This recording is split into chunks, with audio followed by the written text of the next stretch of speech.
right, and we are recording. We're live from the studio here. Joining us tonight is the legendary hip-hop Lakota pioneer, Night Shield. How you doing, brother? Good, man. Good. Finally, glad to be on your show. It's an honor. Honor, sir. Yeah.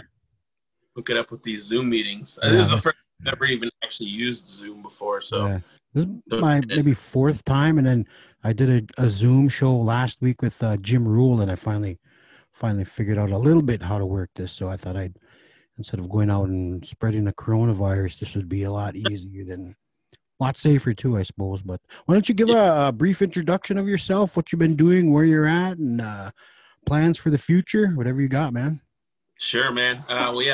Gabriel Night Shield. I'm from the Rosebud Reservation. Currently, I live in Sioux Falls. I'm a hip-hop artist. I run a record label called Night Shield Entertainment. We were established probably in the year 2000. Been putting out albums, and, I think Maniac just put his album out. I think that was our 24th or 25th album, something like that. So kind of lose track of them after a while, but doing that. And like I said, I'm an artist myself, so I got a handful of albums and stuff under my name also. All right, cool. Yeah, we met through our mutual friend Randy Benace, and we've had went down to Sioux Falls a few times there and had hanging out with you and Benoit at the time in our younger years, and it got pretty not rowdy, but it caused some damage to the neck, because I think the first time we went down there, we went hard, had some fun, and the next day we were dead, man. We couldn't make it to the second night. And I remember we went down one year for our birthdays, because me, you, my wife, Randy, and Randy's ex-wife Deb, we all have February birthdays. Yeah, it was for a few years in a row there, and we went hard one of your shows, and the next night you had a party bus, which me and my wife, we couldn't even. We slept all day the next day because we couldn't hang in with you guys, and I heard it got pretty. Was legend at this point, man. Fucking, I was so drunk off that. Like, somebody brought it was probably me, bought a bottle of Goldschlager on the bus and just got the whole bus ruined in like an hour. And we went to the strip club. We were at Scarlett's, and they brought me on stage at the strip club, and the stripper fucking whipped my belt off, which I knew immediately. I was like, this is not gonna go good. I need my belt. I'm all fucked up. And she fucking pulls my belt off, and I'm fucking sitting there, and my pants just fucking, they just go down, and she's fucking, I'm on all fours, and she's just slapping my ass, like, and at this point, my whole ass is out. Like, my whole ass is out. I'm like, God damn, this is embarrassing. Just looking at the guys, I remember, like, seeing the guys up in Sniffer's Row, like, I'm like, oh my God, I gotta get out of here. Like, this isn't the ass we came here to see. Did you get any singles tucked in anywhere? I hope not. Find a few singles buried somewhere. Roll of quarters, fuck. Some change. Oh man, that's the thing about your music, man. It sounds like, listen to some songs, it's like a party atmosphere, and a lot of the native hip hop artists are more like I don't know. A lot of us didn't grow up with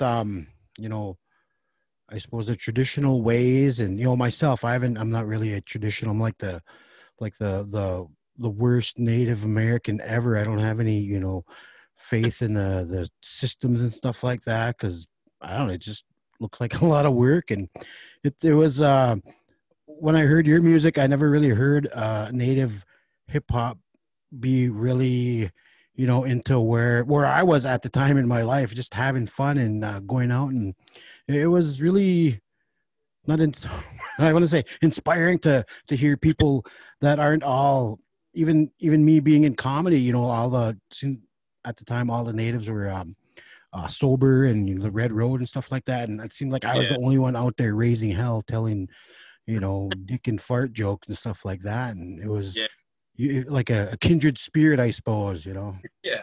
Well, that's one of my biggest like pet peeves with like Native entertainment in general, is that it's looked so down upon, like for the people to drink or to say that they have fun, when they'll be preaching all this stuff in their music or comedy or whatnot, and then you fucking go having a beer with them after the show and they're getting rowdy and doing the same shit, but they're on stage or in their music they try to act like that's fucking not the way to be or whatever. And I always just created music on how I live. Like, I have fun. I want to make music that's fun. I want people to have fun while they're listening to my music. So I don't know. I just keep it real like that.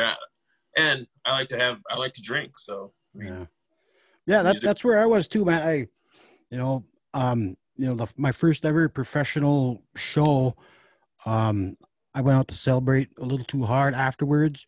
Come back to the hotel. I shouldn't have come back to the hotel, and they kicked me out, kicked me out of that hotel, banned for 6 months. And my first show, but because that's at the time, that's the way I was. That's what I was doing. That's what most of my comedy is about. Just being it's like writers say, you stick with what you know, write what you know, Yeah. And that's pretty much all I knew, man. Having fun, raising hell, and just I have family jokes in there, not family, but about my family, and it just I couldn't really pretend to be something I'm not. I always hear people say, "Yeah, you should be like whatever other comedian, and you should wear a dress, wear makeup, and you get more followers."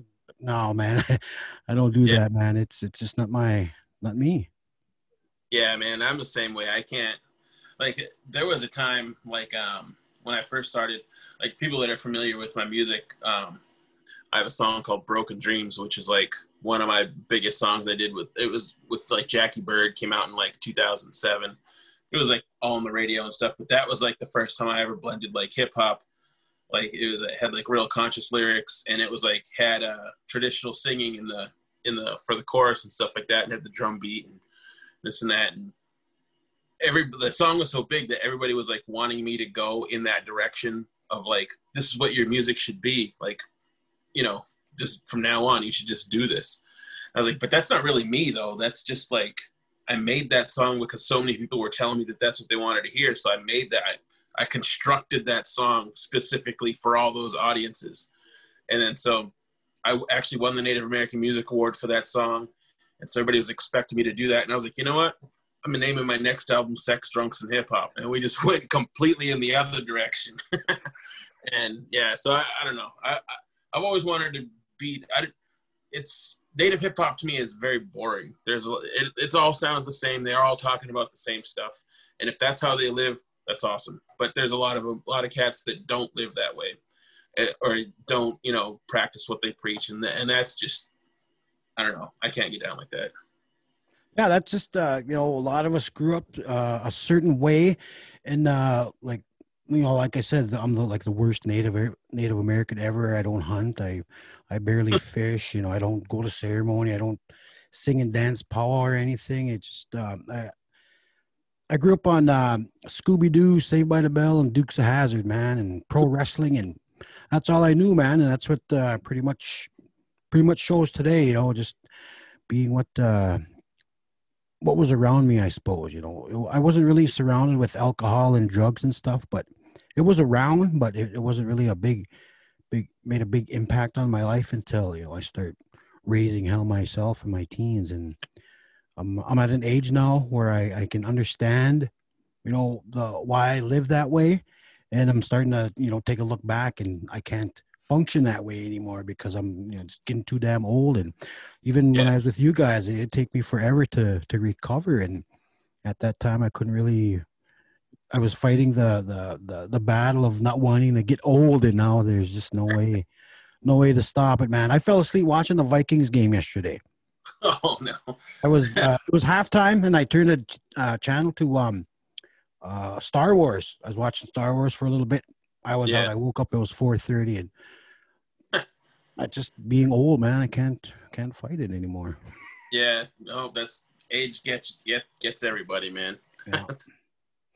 I was noticing um, uh, while you're watching the news, the COVID and all that, and I wanted to ask you about the way the South Dakota life is. You guys are just out there, doing your thing, living your life and stuff like that, and the everybody's where I'm Minnesota, you have to wear a mask. It's gonna be all the states around us don't wear masks, and it's not really a uh uh it's hard to put it in words, but can you explain what you guys go through in South Dakota, even though your numbers are getting bigger, and the COVID is becoming a really Well, like up until recently, like well, here in Sioux Falls, like we have a mask mandate now, but they don't enforce it at all, so that like the cops aren't going to come like if you refuse to wear a mask or something like that. That like businesses can like not serve you or whatever, decide not, they don't want you in their business, and then if you start shit, then the cops will come. But it's nothing enforced. Whereas like if you go to Walmart, they're not going to kick you out if you're not wearing a mask. They'll ask you to wear a mask, but they're not going to be like, you need to get the fuck out of here if you're not wearing a mask. Which, I mean, I was just in Walmart like an hour ago, and there's plenty of people walking around there without masks and stuff. If we didn't have to wear masks, like I probably wouldn't. I don't know. Like I don't like. There's a lot of stores that I go into now that I don't wear masks in, but then I'm always the guy that everybody's like they're just looking at me like, really? And I'm like, my bad. I'm sorry. I can't give you something I don't have, but fucking, I don't know. I wear it now just to more make other people comfortable, and so I don't get the fucking death glares every time I go somewhere or something like that. But if I'm just running in, to a store like the gas station or something like that, I'm not putting a mask on. But like if I'm in Walmart or I'm grocery shopping or something like that, then I'll throw it on just because I feel like I'll be in there for an extended period of time, and I don't want those looks. Yeah. I was it's come well since March. I work in chemical health, and it's required that I have to wear a mask every day, and it took like months to get used to it. My skin was breaking out, and my glasses fogging up, and I couldn't get comfortable or anything. But now it's to a point now where I wear it at home sometimes. I don't even realize it. It just becomes I got to a point now that I'm getting older. I'm getting like ornery and stuff. I don't like being a friendly out there guy like I used to be when I was younger, wearing my hood everywhere I go. But now the mask, it gives me an extra layer of don't bother me, get the hell away from me. I'm not like that all the time, but it's just getting older. It can't really get through all the bullshit anymore, because you never know who's being real, and then somebody talking behind your back after you leave, and it's just, so I don't even want to bother with that.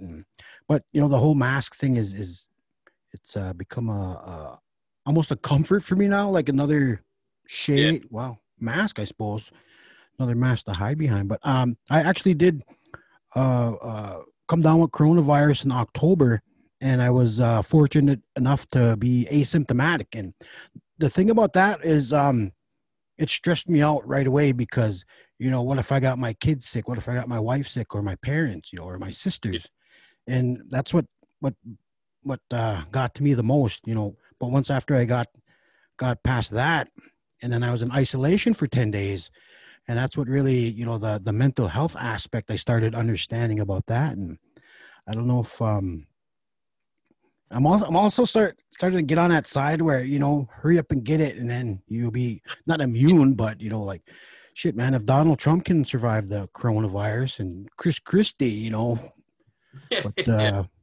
that just being silly, I suppose. But that was my coronavirus story. And I see Crime Spree, looks like he's having a battle over there, huh? Having a hell of a time, man. Like he'll probably never be the same. Like fucking he doesn't have coronavirus anymore, but he's been in the hospital for probably going on 2 months now, as far as like he got it, and then his lungs don't want to kick back in, so he's on a machine.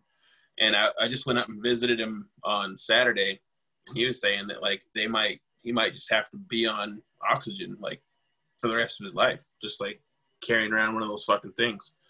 So seeing him go through what he's going through made me take it a little bit more seriously or whatever.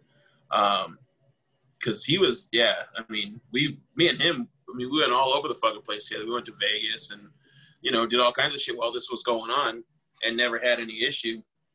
And he said that he went to IHS in Flandreau, and then they told him, you know, he had to get tested or whatever. And then they told him he had coronavirus, and he said he didn't even like have symptoms. He was like, no, I don't, or whatever. And then he went home, and then like he had to isolate for whatever it was. And then he said like 2-3 days after they told him he had it, that's when he started getting really sick. And to the point where, you know, he had to go to the hospital, and he was in ICU, you know, for a couple weeks and stuff. And he's still in the hospital now, but yeah, it's crazy. Yeah, that's, you know, that's eye-opening, you know, somebody you know, and somebody that's suffering from it, and, you know, the after effects, you know, because they say some of the people will, you know, like you said, probably never be the same, you know, even though me, I'm like probably the unhealthiest person. You know, I got diagnosed with type 2 diabetes last year, and, you know, that bronchitis I was fighting just about all summer, and I thought, you know, for sure it would have put me in, but it just, you just never know. You know, it's a tricky virus, and you just never know what's going to happen, man. And yeah, man, it's nuts. Like, I try to go to the gym a couple times a week, and like I listen to Joe Rogan all the time or whatever. And early on when it started, probably in like April or May or something like that, he was saying that people need to start taking these vitamins like C and D and stuff like that. So I went out and got, you know, zinc and vitamin B, vitamin D, and started just including that into my regimen. So now I have like this big like fucking vitamin shit that I take every fucking day. I have a little pill counter container thing, so I make sure I fucking take it every day. And I don't know if that helps or not, but I mean, you know, it makes me feel a little bit better, I guess, anyway.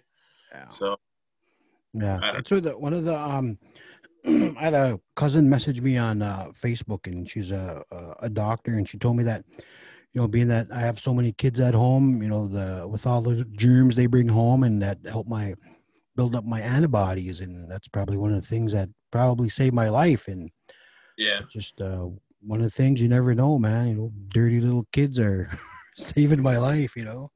Yeah, it's important, I feel like, to at least be active. You know, I mean, I drink a lot, and I'm fucking overweight and stuff, so I feel like if I did get it, it would probably not be good for me, you know. So, but yeah, I don't know. I do my best, I suppose. Yeah. Anyway, well, getting on the cool side. I was talking to I forgot what I was talking to, but we're talking about, you know, artists struggling with the coronavirus. You know, everybody's gigs got canceled, and, you know, a lot of people's livelihoods, they have to look elsewhere for work. And like the first time in years, a lot of these artists had to go out and find a real job. And, you know, I was fortunate enough to get hired as soon as everything was shut down. And then you yourself, you've been working pretty steadily. And I don't know if how the coronavirus has affected your hip hop career. Well, it's definitely. I mean, I think I've only performed like maybe like 3 shows this year. Like I did a show with Mac Lethal in like March, and I think that was the last like real show that I've done. Yeah, I'm in Rapid City next weekend for a couple of shows now. I don't know how that's going to go, but we'll see. But yeah, it's been super slow this year. I haven't really done anything.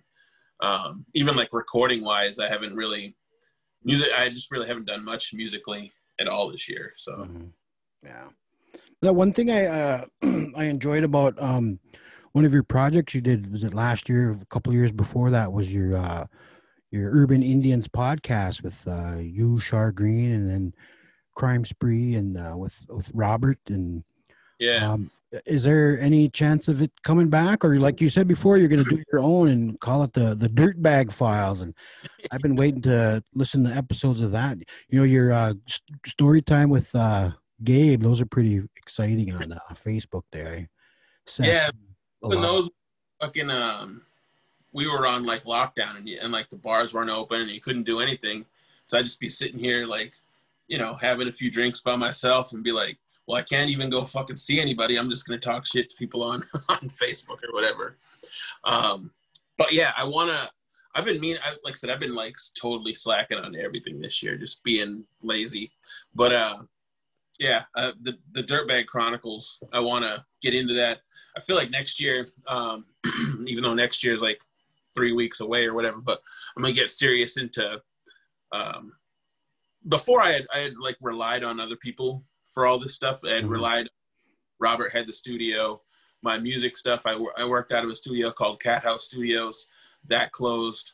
Robert closed his stuff, so I was too used to go in other places. You know what I mean? To do my creative stuff, and so just didn't have the equipment or the means to do it by myself. And so once Cat House closed, it sort of like killed my drive for like everything. That closed, and then like literally like 3 weeks later, like is when all the bars closed and everything was shutting down for fucking COVID.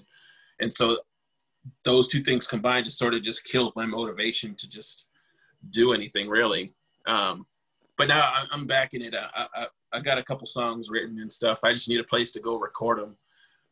But I think next year or coming up after the holidays, I'm gonna just start putting together like a home studio and getting like all the stuff I need to do, like a podcast at home, like how we did the Urban Indians podcast, but be more dirtbaggish, I guess. Tell all war stories. Yeah, there are quite a few that I really enjoyed there, and I don't know how uh you know these political correct times, but you know that never bothered you before. You just what that's just who you are. You say what you want to say, and people are receptive to, to your stories, and that's what I respect about you. You just tell it like it is, and people enjoy it coming from you because because you are, I suppose, a dirtbag. I'm a well-known dirtbag. So the only thing now is like my mom's on Facebook, so I've had to like tone Uh it the past couple months. So I'm like, well, shit, my mom's gonna see this, so I gotta. But she knows too. She knows I'm a piece of shit too. So but I try uh, to tone it down. yeah, I remember I went down there, did a show with you at the Icon and brought Randy down and sitting in your suite, and what was it? It was Maniac and Bud Holly and B. They were just going off on each other. You were jumping in there, and that was so hilarious, man. If we had that recorded, that would have been like a legendary That's roast what session. I podcast too. Is just have everybody. I mean, we all just talk mad shit to each other, and like I seen a meme earlier today, like natives aren't really friends with you if they're not making fun of you or like talking shit. So it's like that's how I feel. Like if I feel like I'm gonna offend you, then I feel like we can't really be friends because we just talk shit to each other. It's not like in a mean way. It's just like, hey, that's my bro. We're gonna just talk shit to each other, and I'll talk shit to him. He'll talk shit to me, and it's just what it is. Yeah, that's a level of comfort being with bros, man. You can just go off on each other, and it's Yeah. part of life, man. The best part of life. So what do you have coming up? You just mentioned you're starting your own studio, and any. I was gonna mention. I remember you said one time you would be looking to step into the comedy game. I've told you before you'd make a pretty good comedian because your way of telling stories, and you're just you're pleasant presence to be around, and people are really receptive to you with so maybe try that next year. It's something I've always wanted to do, man. It's something I've always wanted to do, but like I feel like I don't know. I feel like I'm a coward when it comes to that. Like I need to just get out there and do it, or at least build like 2-3 minutes of like an act, just like maybe like one of my stories, and just build it out, perfect it, and then start, because they have open mics here in Sioux Falls all the time. Mhm. Just go tell my story or whatever and see where it goes. But I don't know. I don't know, self-conscious maybe, or just scared to step in that arena. But I want to do it. I think it'd be fun. But yeah, that's the toughest thing is getting started. You know, I've want like you like just like yourself. I wanted to do it for years since I was a kid, man, and I just never really, you know, living up in Red Lake, and there's not really many opportunities for that, and I just decided to do it. They had a talent showcase or something out of college, and just figured, shit, I was 33 years old, and all right, let's see what I got, man. Fuck, my jokes are shit, but I got a couple laughs, and that's all it took, man. You just build from that. You get that rush from the crowd, man. Yeah, that's man. Yeah, it's such a good feeling. It's like even when I perform, I try to just talk shit and say like stupid shit between songs and stuff to make people laugh. So I think maybe that's as close as I don't know. We'll see. It's something I want to do, but I don't know. We'll see if I get the guts to do it. Yeah.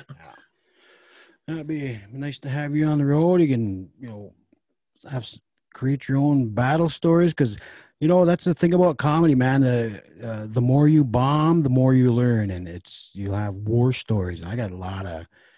I was thinking about that when I did a Christmas show for my tribe, and 45 minutes. I just ate shit for 45 minutes straight, man. Nobody was paying attention. They called me up. They called me up to the stage. Yeah, you're local comedian, whatever. And the food line is starting, so everybody wants to get in line. It's like, fuck.